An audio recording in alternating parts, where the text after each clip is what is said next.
এদিকে ফেব্রুয়ারিতে নির্বাচনের মাধ্যমে দেশে গণতন্ত্র পুনঃ প্রতিষ্ঠিত হবে বলে জানিয়েছে বিএনপি স্থায়ী কমিটির সদস্য আমির খসরু মাহমুদ চৌধুরী। সকালে বরিশাল শিল্পকলা একাডেমিতে কুটির শিল্পমেলার উদ্বোধন শেষে তিনি এসব কথা বলেন।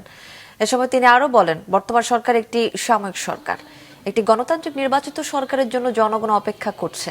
গণতন্ত্র প্রতিষ্ঠার প্রথম দিন থেকে বিএনপি যাতে জনগণের পাশে থাকতে পারে সেজন্য বিএনপি প্রস্তুতি নিচ্ছে বলেও জানান তিনি।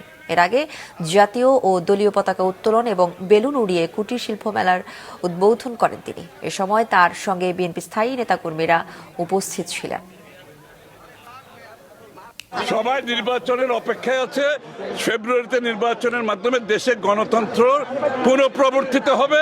বাংলাদেশের মানুষ তাদের মনের কথাগুলো বলতে পারবে।